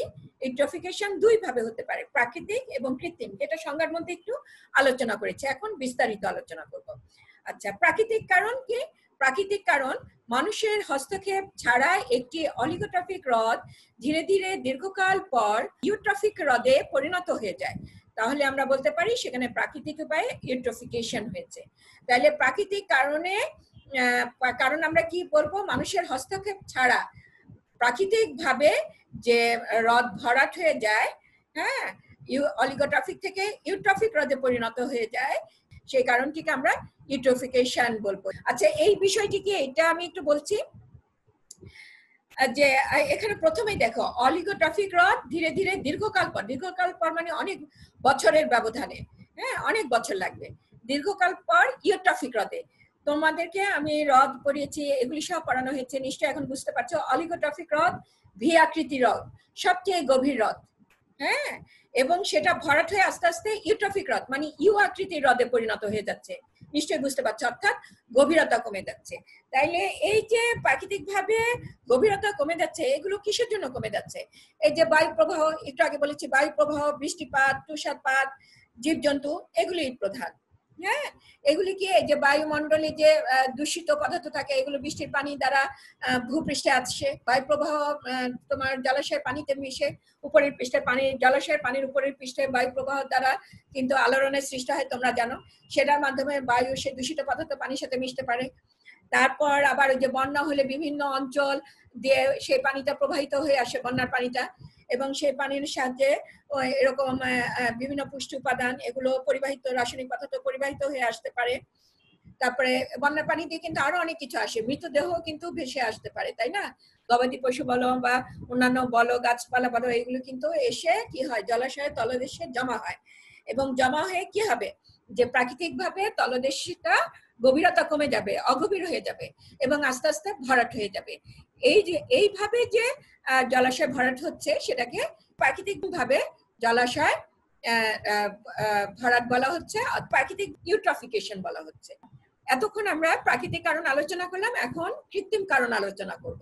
হ্যাঁ, কৃত্রিম উপায়ে মানুষের দ্বারা সংগঠিত ইউট্রফিকেশন দ্রুত গতিতে ঘটতে পারে, অর্থাৎ প্রাকৃতিক জলাশয়ে, সেটা হ্রদ হোক, পুকুর হোক বা বিলখাল, যেটাই হোক না কেন, সেখানে যদি মানুষের হস্তক্ষেপ করে, মানুষ দ্বারা যদি দূষণ সংগঠিত হয়, সেটা কিন্তু খুব দ্রুত গতিতে ইউট্রফিকেশন হবে, অর্থাৎ খুব দ্রুত ভরাট হয়ে যাবে, হ্রদ খুব দ্রুত দূষিত হয়ে পড়বে। ইউট্রফিকেশনও কিন্তু এক ধরনের দূষণ, এটা একটু পরে আমি আলোচনা করব।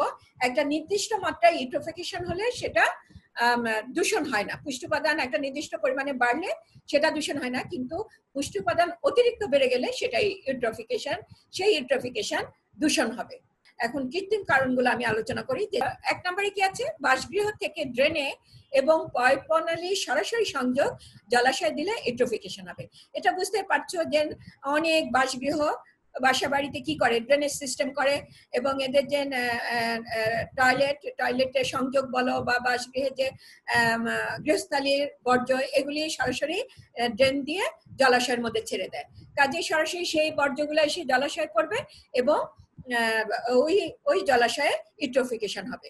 হ্যাঁ, তারপরে কি, জলাশয়ের পাড়ে জৈব আবর্জনা, শিল্পজ বা খনিজ আবর্জনা স্তূপীকৃত করলে তা থেকে চুইয়ের পুষ্টি উপাদান পানিতে আসতে পারে। এটা দুই ভাবে হয়, যে জৈব আবর্জনা যেটা বলেছি, জৈব আবর্জনা ফেলতে পারে, যেমন এই যে বাসা বাড়িতে যে গৃহস্থালীর যে জৈব আবর্জনা বা টয়লেটের জৈব আবর্জনা বা খনিজ আবর্জনা বা শিল্প থেকে যে বর্জ্য পদার্থ বের হয়, সেগুলো পারে জমা করে রাখলে চুইয়ে পুষ্টি উপাদান পানিতে মিশতে পারে।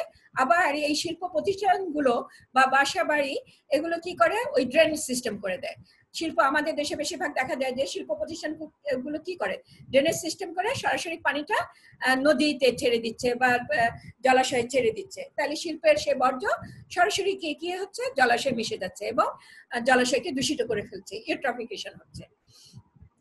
তারপরে 3 নম্বরে কি বলা হয়েছে, জলাশয়ের আশেপাশে মহাসড়ক নির্মাণ বা গাছ কেটে বনাঞ্চল উন্মুক্ত করলে মাটির উপরিভাগ থেকে পুষ্টি উপাদান ধোঁয়ানির মাধ্যমে জলাশয়ে পড়ে, এবং জলাশয়ে পড়ে ইউট্রফিকেশন ত্বরান্বিত করতে পারে। আচ্ছা, বুঝতে পারছো যে এটা কি বলেছে? জলাশয়ের আশেপাশে মহাসড়ক নির্মাণ, যখন এই যে রাস্তাঘাট নির্মাণ করা হয়, কি করা হয়, সেখানে যে গাছপালা আছে এগুলো গাছপালা কেটে ফেলে মাটিটা কি হয়, উন্মুক্ত হয়ে পড়ে। এইসব গাছপালা কি করে, বড় বড় গাছপালাগুলো কিন্তু শিকড় দিয়ে মাটিটাকে আটকে রাখে। যখন গাছ কেটে ফেলে মাটিটা কিন্তু আলগা হয়ে যায়। হ্যাঁ, তখন এই উপরিভাগ থেকে তখন কি হয়, যদি বৃষ্টিপাত হয় বা বন্যা হয় তখন কিন্তু এই মাটিগুলো ভেঙে যায়। ভেঙে ধোঁয়ানির মাধ্যমে এর মধ্যে যে পুষ্টি উপাদানগুলো আছে সেগুলো এই প্রবাহের মাধ্যমে জলাশয়ে এসে পড়ে এবং ইউট্রোফিকেশনকে ত্বরান্বিত করে। কারণ এই ধোঁয়ানিতে প্রচুর ফসফরাস ও নাইট্রোজেন থাকে এবং ফসফরাস ও নাইট্রোজেন কিন্তু অন্যতম পুষ্টি উপাদান জলাশয়ে। আচ্ছা, 4 নম্বর কারণটা হলো জলাশয়ে অতিরিক্ত মানুষ এবং গবাদি পশু নামলে, ধোয়ালে, গোসল করলে, সাঁতার কাটলে পুষ্টি উপাদান নির্গত হতে পারে। এতে প্রাথমিক উৎপাদন বৃদ্ধি পাবে এবং ইউট্রোফিকেশন দ্রুত হবে। অর্থাৎ জলাশয়ে যদি অতিরিক্ত মানুষ, গবাদি পশু এগুলি নামলে, ধোয়ালে, গোসল করে, বিভিন্ন এদের দ্বারা কি হয় যে ওদের যে বর্জ্যটা সেটা পানিতে মিশে এবং দেখা যায় যে এভাবে প্রাথমিক উৎপাদন বৃদ্ধি পায়। অর্থাৎ সেখানে জলজ উদ্ভিদ জন্মায়, ফাইটোপ্লাঙ্কটন জন্মায় এবং সেগুলি আবার মারা গিয়ে নিচে জমা হয়। এগুলো দ্বারা তলানীয়, এগুলোর দ্বারা যে দূষিত হলো সেই তলানীয় দেখা যায় নিচে গিয়ে জমা হয়। কাজেই দেখা যায় যে ইউট্রোফিকেশন দ্রুত হয়, গভীরতা কমে যায়। আচ্ছা, এরপরে বড়শি দিয়ে মাছ ধরার জন্য অতিরিক্ত চার প্রয়োগ করলে পুষ্টি উপাদান যোগ হয়, এগুলো আছে। এর ফলে ফাইটোপ্লাঙ্কটনের বৃদ্ধি ত্বরান্বিত হয়, ফাইটোপ্লাঙ্কটন অনেক বেড়ে যায়। ফাইটোপ্লাঙ্কটন বেড়ে গেলে কি হবে, সেগুলো মরে গিয়ে নিচে জমা হবে। হ্যাঁ, তাহলে ইউট্রোফিকেশন দ্রুত হবে। আচ্ছা, এরপরে যেটা হচ্ছে কৃষিক্ষেত্র, ফল বাগান, গোচারণ ভূমি থেকে সরাসরি ধোঁয়ানি জলাশয়ে পতিত হলে ইউট্রোফিকেশন হবে। ওই জলাশয়ে চার পাশে বা স্থলভাগ থাকে, সেখানে কৃষিক্ষেত্র হতে পারে, কৃষি জমি হতে পারে, ফল বাগান থাকতে পারে, গোচারণ থাকতে পারে। সেগুলি বৃষ্টির পানি যদি সেখানে পারে, বৃষ্টির পানি দ্বারা ধুয়ে বা এই যে বন্যার পানি বললাম, বন্যার পানি দ্বারা বিধৌত হয়ে ধৌত হয়ে সেই ধোঁয়ানি জলাশয়ে পতিত হয়ে ইউট্রোফিকেশন ঘটবে। আচ্ছা, তারপর মানুষ, অন্যান্য প্রাণী, মৃতদেহ বা ভাস্বর জলাশয়ে পতিত হলে জলাশয়ের ইউট্রোফিকেশন বেড়ে যাবে। বন্যা টন্যাতে অনেক মৃতদেহ ভেসে আসতে পারে বা থাকতে পারে, গবাদি পশু অনেক মারা যায়, এরা ওই বন্যার পানির সাথে ভেসে জলাশয়ে এসে পতিত হয়। তাহলে কি হবে, ইউট্রোফিকেশন বেড়ে যাবে। কাজেই মানুষ ও অন্যান্য প্রাণীর মৃতদেহ বা ভাস্য জলাশয়ে পতিত হলে জলাশয়ের ইউট্রোফিকেশন বেড়ে যাবে। হাট বাজারের বর্জ্য সরাসরি জলাশয়ে নিক্ষেপ করলে ইউট্রোফিকেশন বাড়বে। এখানে আমি একটা চিত্র দেখিয়েছি, এই চিত্রের মধ্যে প্রাকৃতিক পানি কিভাবে দূষিত হচ্ছে সেই সম্পর্কে আলোচনা করা হয়েছে। এটা হলো একটা জলাশয়, দেখতে পাচ্ছ। এই জলাশয়ে এখানে দেখো যে এখানে যে গবাদি পশু আছে, গবাদি পশু দেখানো হয়েছে এই যে বৃষ্টির পানি দিয়ে পাশে বাড়িতে যে গবাদি পশু চারণ ভূমি, সেখান থেকে সরাসরি চলে আসছে। এখানে কি দেখানো হয়েছে, এই যে কৃষি জমি দেখানো হয়েছে, কৃষি জমিতে কীটনাশক ব্যবহার করা হয়েছে বা অন্যান্য কীটপতঙ্গ বা যে থাকে এগুলিও এই যে ধোঁয়ানির মাধ্যমে, অতিরিক্ত পানি যদি থাকে, বৃষ্টির পানি, ধোঁয়ানি, এগুলোর মাধ্যমে যে সরাসরি চলে আসছে। এখানে কি দেখানো হয়েছে, এখানে এই যে বসত ভিটা দেখানো হয়েছে, বসত বাড়ি, বাসা বাড়ি দেখানো হয়েছে এবং এগুলো এই যে সরাসরি ড্রেন সিস্টেম করেছে। এই যে ড্রেন সিস্টেমের মাধ্যমে সরাসরি এই যে ড্রেন দিয়ে এখানে এই যে এইভাবে জলাশয়ে চলে যাচ্ছে। হ্যাঁ, ড্রেন করে দিয়েছে, যে বাসা বাড়ি থেকে যে গৃহস্থালী বর্জ্য, টয়লেটের বর্জ্য, এগুলি সব এই যে এখান দিয়ে এখানে এসে জলাশয় পড়ছে। আবার এখান দিয়ে এই যে ইন্ডাস্ট্রিয়াল দেখানো হয়েছে এই পাশে। হ্যাঁ, এটা হলো ইন্ডাস্ট্রিয়াল, এই যে উপরে ধোঁয়াটা উঠছে শিল্প এই যে শিল্প প্রতিষ্ঠানগুলো, হ্যাঁ, এগুলো কি করছে, এগুলো এগুলোর থেকে যে বর্জ্য এই যে সরাসরি ড্রেনেজ সিস্টেমের মাধ্যমে জলাশয়ে গিয়ে পড়ছে। কাজে বুঝতে পারছো যে বিভিন্ন কারণে ইউট্রোফিকেশন হয়ে থাকে। ইউট্রোফিকেশনের কারণগুলো আলোচনা করলাম, আশা করছি তোমরা ভালোভাবে বুঝতে পেরেছো। এরপরে বিষয়টি হলো effects of eutrophication. Effects of eutrophication হলো ইউট্রোফিকেশনের প্রভাব। ইউট্রোফিকেশনের প্রভাব দেখো, ইউট্রোফিকেশন আগে বলেছি যে একটা বিশেষ ধরনের দূষণ। এই বিশেষ ধরনের দূষণ হলেও এর ফলাফল সর্বত্র দূষণের মতো না, যে একটা বিশেষ মাত্রায় যদি ইউট্রোফিকেশন হয় তখন ইউট্রোফিকেশনে যদি পুষ্টি উপাদান বাড়ে তখন কিন্তু সেই ইউট্রোফিকেশনটা দূষণের মধ্যে পড়বে না। কিন্তু যদি অতিরিক্ত পরিমাণে হয় তাহলে কিন্তু এটা তখন আর ইউট্রোফিকেশন থাকবে না, তখন সেটা কিন্তু দূষণ হয়ে যাবে।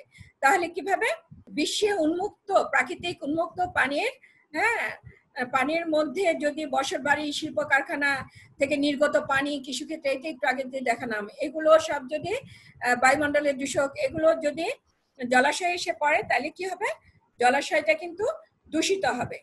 কিন্তু ইউট্রোফিকেশনে এক বিশেষ ধরনের দূষণ হলেও সর্বক্ষেত্রে এর ফলাফল কিন্তু দূষণের মতো না। তাহলে কি ছোট অগভীর পুকুর যেখানে প্রধানত মাছ চাষ করা হয়, মৎস্য চাষ করা হয়, সেখানে যদি পুষ্টি উপাদান আসে, পুষ্টি উপাদানের আগমন ঘটে, অর্থাৎ এই যে বন্যার পানি দিয়ে হোক বা ধোঁয়ানির মাধ্যমে হোক যদি আসে, তাহলে কিন্তু ফলাফল ভালো হয়, অর্থাৎ মাছের উৎপাদন বেড়ে যায়। যদি পুষ্টি উপাদান আসে তাহলে কি হয়, যে সেই অগভীর জলাশয়ে যদি মাছ চাষ করা হয় তাহলে মাছের উৎপাদন বেড়ে যায়। এই ক্ষেত্রে কিন্তু ইউট্রোফিকেশনকে দূষণ বলা হবে না, কারণ মাছের উৎপাদন বৃদ্ধি পাচ্ছে। কিন্তু এই অবস্থা যদি একটি হ্রদের বেলায়, এরকম একটা হ্রদের বেলায় ঘটে যেখানে টুরিস্টরা আসে, মনোরঞ্জনের জন্য রাখা হয়েছে বা সেখানে সাঁতার কাটে, হ্যাঁ, সেখানে যদি অতিরিক্ত পুষ্টি উপাদান আসে তখন কি হবে, শৈবালের ব্লুম তৈরি হবে। তোমরা জানো যে নীলাভ সবুজ শৈবাল করতে ব্লুম তৈরি হয়, অর্থাৎ জলাশয়ের উপরে এরা এত অতিরিক্ত পরিমাণে জন্মায় যে একটা আস্তরণের মতো করে ফেলে। এর মধ্য দিয়ে জলাশয়ের ভিতরে সূর্যালোক এবং বায়ু প্রবেশ করতে পারে না, হ্যাঁ, ব্লুম, যেটাকে ওয়াটার ব্লুম বলে। কাজে বুঝতে পারছে এই ক্ষেত্রে যে এই যে পুষ্টি উপাদান আসলো, এটাকে এই ইউট্রোফিকেশনকে কিন্তু কি বলা হবে, দূষণ বলা হবে। যখন বেশি মাত্রায় হবে, ওয়াটার ব্লুম তৈরি হবে, তখন সেটাকে আমরা, সেই ইউট্রোফিকেশনকে আমরা দূষণ বলবো। আচ্ছা, ইউট্রোফিকেশন হলে জলাশয়ে যেসব প্রতিক্রিয়া দেখা যায় তার মাঝে হঠাৎ করে শৈবালের ব্লুম সৃষ্টি হওয়া, পানির রং পরিবর্তন হওয়া, জলজ উদ্ভিদ বা উদ্ভিদাংশ পানিতে ভেসে থাকা ইত্যাদি প্রধান। যখন এরকম ইউট্রোফিকেশন হয় তখন কিন্তু পানির রংটা পরিবর্তন হয়ে যায়, বাদামি বা কালো রঙের হয়ে যায় যখন দূষিত হয়ে যায় পানিটা। আচ্ছা, তারপরে জলজ উদ্ভিদ বা উদ্ভিদাংশ পানিতে ভেসে থাকে, যেহেতু নিচে পানিটা দূষিত হয়ে গেছে, এরা এই জন্য ভেসে থাকে। এদের ভেসে থাকা থেকেও কিন্তু বোঝা যায় যে জলাশয়টি দূষিত হয়ে গেছে। এছাড়া শৈবাল বুম হতে নিঃসারিত বিষ জাতীয় দ্রব্য পানিতে মিশ্রিত হওয়ার ফলে পানির স্বাদ ও গন্ধ নষ্ট হয়ে যায়। যে শৈবাল ব্লুম হতে কি হবে, বিষ জাতীয় পদার্থ নিঃসৃত হয়, এই পানির স্বাদ এবং গন্ধ নষ্ট হয়ে যায়। অনেক সময় এই পানিতে জলজ জীবরা বসবাসই করতে পারে না, টিকে থাকতে পারে না, এরা মারাও যায়। হ্যাঁ, ইউট্রোফিকেশন হলে পানি হতে দুর্গন্ধের মতো সৃষ্টি হয়, মাছ মারা যায়। এবং এই পানি যদি মানুষও ব্যবহার করে, মানুষও ক্ষতিগ্রস্ত হতে পারে, মারা যেতে পারে। গবাদি পশু যদি থাকে তারাও ক্ষতিগ্রস্ত হয়, মারা যায়। কাজে খুবই মানে এক্সট্রিম পর্যায়ের ইউট্রোফিকেশন, মারাত্মক পর্যায়ের ইউট্রোফিকেশন বলা হবে এই অবস্থাকে। আচ্ছা, এখন আমরা দেখব যে ইউট্রোফিকেশনের ক্ষেত্রে, এই জন্য ইউট্রোফিকেশনের ক্ষেত্রে দুটি বিষয় অবশ্যই গণ্য করতে হবে, অবশ্যই মনে রাখতে হবে দুটা বিষয়। সেই দুইটা বিষয় কি, সঠিক অর্থে ইউট্রোফিকেশন হচ্ছে পুষ্টি উপাদান সরবরাহের বৃদ্ধি। এরপর আমরা যেটা আলোচনা করব যে 2 নাম্বার, পুষ্টি উপাদান বৃদ্ধির ফলে উদ্ভিদের জৈব ওজন বৃদ্ধি পায়, যা পরোক্ষভাবে হ্রদের উৎপাদন, অক্সিজেনের বিস্তৃতির ধরন এবং তলানি পতনের উপর প্রভাব ফেলবে। এই সকল প্রভাব হ্রদে বিপাকীয় প্রক্রিয়ার জন্য যদি অস্বাভাবিক বা ক্ষতিকারক হয় তখনই ইউট্রোফিকেশনকে দূষণ বলা হবে। এই বিষয়টি আমি অলরেডি আলোচনা করে ফেলেছি।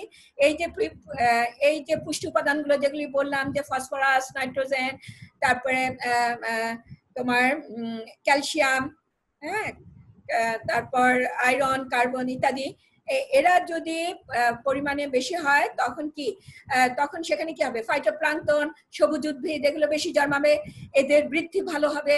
বৃদ্ধি ভালো হলে কি হবে, এদের জৈব ওজন বৃদ্ধি পাবে, পরোক্ষভাবে কি হবে, হ্রদের উৎপাদন বৃদ্ধি হবে, অক্সিজেন বিস্তৃতির ধরনও পাল্টে যাবে এবং তলানির পতনের উপরও প্রভাব ফেলবে। অর্থাৎ এগুলি জীবদেহ মারা যাবে, নিচে তলদেশে জমা হবে, কাজে সেটার উপরও প্রভাব ফেলবে।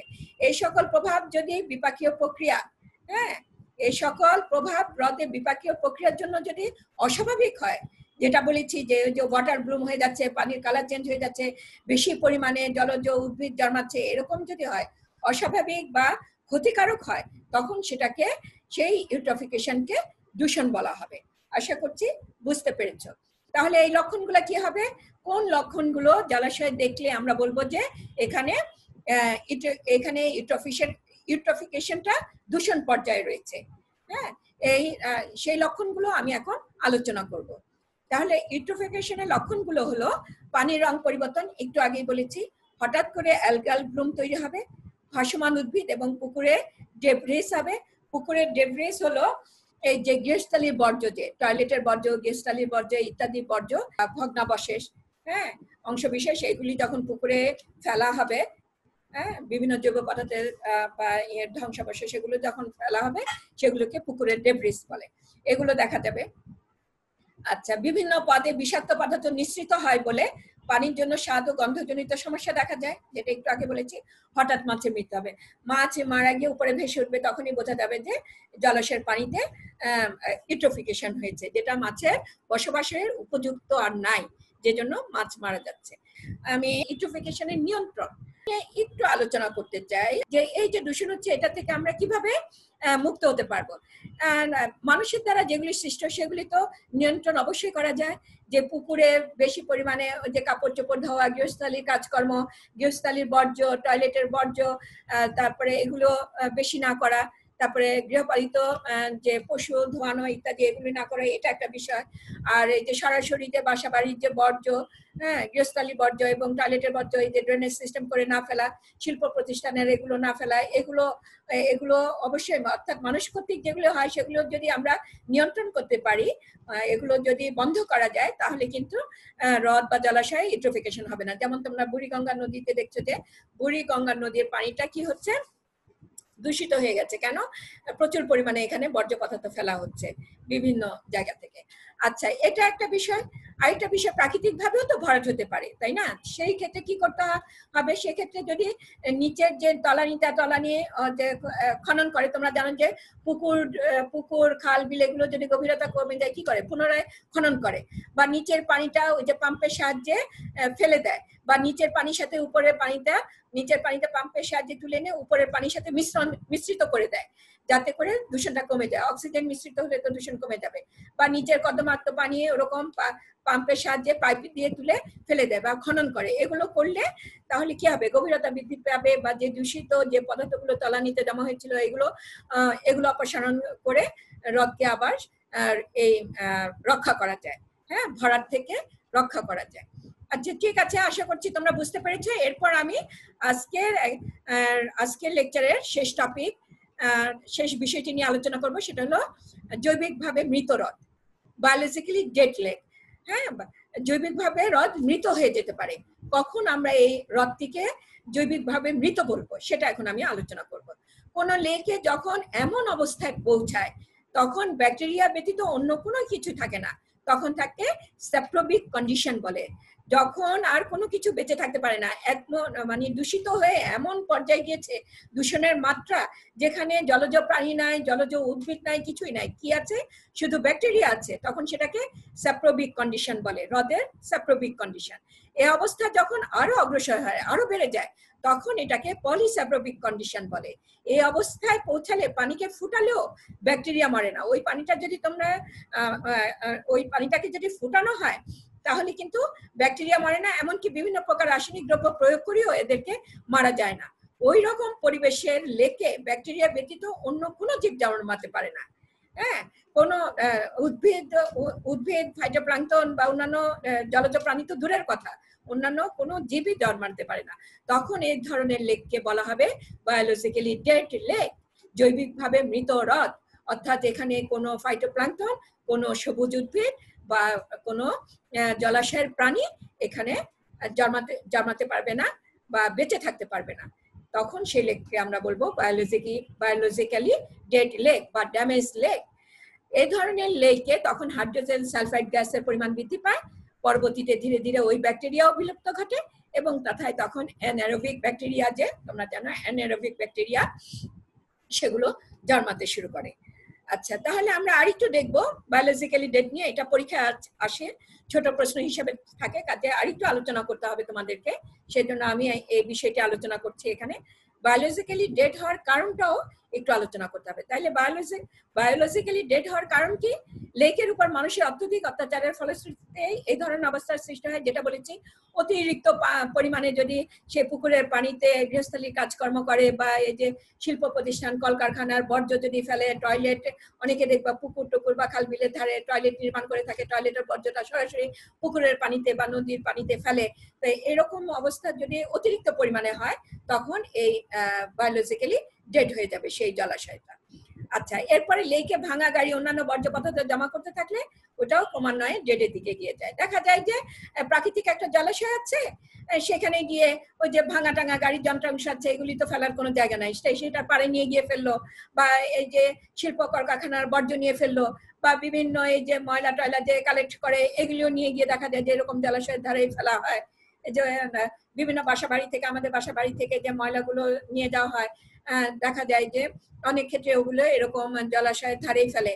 কাজে এরকম করলে আস্তে আস্তে দেখা যায় যে ওই বর্জ্যগুলো আস্তে আস্তে ওই জলাশয়ের মধ্যে গিয়ে পড়ে, এবং জলাশয়ের মধ্যে গিয়ে যদি পড়ে তখন সেই জলাশয়টা ডেডের দিকে গিয়ে যায়, অর্থাৎ আস্তে আস্তে বায়োলজিক্যালি ডেড হয়ে যাবে, মৃত হয়ে যাবে। এরপরে আছে 3 নম্বরে আছে ইন্ডাস্ট্রিয়ালাইজেশন এবং তার সাথে সুয়েজ গার্বেজ, চিকেন গার্বেজ ইত্যাদিও হ্রদের মৃত হবার জন্য দায়ী। এটা ওই আমি 2 নম্বরের সাথে আলোচনা করে ফেলেছি। ইন্ডাস্ট্রিয়ালাইজেশন মানে শিল্প কলকারখানা স্থাপিত হচ্ছে, সেগুলোর বর্জ্য সরাসরি ফেললে। সুয়েজ গার্বেজ মানে ওই যে বাসা বাড়িতে টয়লেটের যে বর্জ্যটা বলেছি সেটাকে সুয়েজ গার্বেজ বলা হচ্ছে, সেগুলো। চিকেন গার্বেজ তোমরা জানো যে বিভিন্ন খামার করা হয়, গরু ছাগলের খামার বলো বা মুরগির খামার বলো, এগুলো যদি থাকে এগুলোর যে বর্জ্যটা দেখা যায় যে সরাসরি ড্রেনেজ সিস্টেম করে সেই আশেপাশে জলাশয় থাকলে সেগুলোর মধ্যে ফেলে। কাজে এগুলোর জন্য হ্রদ মৃত হয়ে যাবে যখন এগুলো ফেলবে, এবং এগুলোর পরিমাণ হ্রদে বেশি হয়ে যাবে। আচ্ছা, তাহলে তোমরা দেখতে পেলে যে প্রধানত 3 ভাবে কি হচ্ছে বায়োলজিক্যালি ডেড হওয়ার কারণগুলো আমরা আলোচনা করলাম। এই যে ডেড হওয়ার কারণগুলো বললাম, এটার সাথে 3টি প্রসঙ্গ জড়িত। সেই 3টি প্রসঙ্গ এখন আমি আলোচনা করব। এক হলো অলিগোস্যাপ্রোবিক কন্ডিশন। অলিগোস্যাপ্রোবিক কন্ডিশন কখন হবে? এই অবস্থায় পানি সামান্য নষ্ট হয়, অর্থাৎ ক্ষতিকারক জীবসমূহ অল্প স্বল্প পরিমাণে থাকে, অল্প অল্প জন্মায়, এবং এই পানিকে ফুটিয়ে খাওয়া যায়। যখন ফোটানো হবে ফুটিয়ে এই পানি পান করা যাবে। আচ্ছা, তারপরে কি আছে মেসোস্যাপ্রোবিক কন্ডিশন। এটা কি? এই অবস্থায় প্রাপ্ত পানি ব্যবহারের অযোগ্য এবং পানির গুণগতভাবে নষ্ট হয়ে যায়, এবং যখন গুণগতভাবে নষ্ট হয়ে যায় এটা মানে এমনি ব্যবহার করা যায় না, তবে সামান্য ব্যবহার উপযোগী থাকে। এই পানিকে ফুটিয়ে ব্যবহার করা যায়, যদি ফোটানো হয় তাহলে ব্যবহার করা যায়। আর পলিস্যাপ্রোবিক কন্ডিশন, এটা খুব সেপটিক অবস্থা, এমন অবস্থায় হ্রদ এমন স্যাপ্রোবিক কন্ডিশনে চলে আসে যে পানি ব্যবহারে মারাত্মক ক্ষতির সম্ভাবনা হয়, যেগুলি আলোচনা করেছি। এতে হাতও অনেক সময় দেওয়া যায় না, এটাকে আর ঠিক করা যায় না, তখন এটা ডেড হয়ে যায়। পলিস্যাপ্রোবিক অবস্থা কখন আসে আমরা বলেছি, কোনো জীব সেখানে জন্মাতে পারে না, এবং যে জীবরা থাকে তারা সব মারা যায়। জলজ জীব, মাছ বলো, জলজ উদ্ভিদ বলো, কিছু জন্মাতে পারে না। পলিস্যাপ্রোবিক কন্ডিশন একেবারে এক্সট্রিম কন্ডিশন, হ্রদ বা জলাশয় মৃত হয়ে যাবে, যেটাকে আমরা বায়োলজিক্যালি ডেড লেক বলবো। আজকে এই আলোচনার মাধ্যমে আজকে ক্লাসটি আমি শেষ করছি। তোমাদের সাথে আমি একটু কথা বলবো, তোমরা মাইক্রোফোনটা অন করো। তোমরা কি বুঝতে পেরেছো আজকে পড়াটা? বলো, কথা বলো। লিসা? হ্যাঁ, সোহেলি, বুঝতে পেরেছো? জি ম্যাডাম। তাহলে আমি একটু প্রশ্ন করি যে আমি যে বলেছি যে তাহলে বলো যে ইউট্রোফিকেশন যে হচ্ছে, ইউট্রোফিকেশনের ফলে কোন লেকের যে আমরা শ্রেণীবিন্যাস করেছিলাম, কোন লেকটাকে আমরা সবচেয়ে বেশি ইউট্রোফিকেশন দেখতে পাবো? হ্যাঁ, কোন হ্রদটাতে? অলিগোট্রফিক আছে, ইউট্রফিক আছে, ডিস্ট্রফিক আছে, কোন হ্রদটা বেশি হবে? তোমরা কি বলতে পারবে যে কোন হ্রদ? অলিগোট্রফিক। অলিগোট্রফিক হলো অনেক গভীর হ্রদ, সবচেয়ে গভীর হ্রদ, ভি আকৃতির। আর আমি কি বলেছি যে ইউট্রফিকেশনটা কখন হবে? তলানিতে ভরাট হয়ে যেতে যেতে এটা ভরাট হবে, কি নিচে তলদেশে জমতে জমতে ভরাট হবে। তাইলে অনেক গভীর জলাশয় কি পুষ্টি উপাদান বেশি থাকবে, ভরাট হবে না ম্যাডাম। বুঝতে পেরেছো তো? সবাই বুঝতে পেরেছে তো? জি ম্যাডাম, বুঝতে পেরেছি। জি ম্যাম, বুঝতে পারছি। জি ma'am. Thank you. Welcome ma'am. এরপরে রেফারেন্স বুকস রয়েছে, যেটা তো আগে আলোচনা করেছি। ধন্যবাদ সবাইকে, ধন্যবাদ।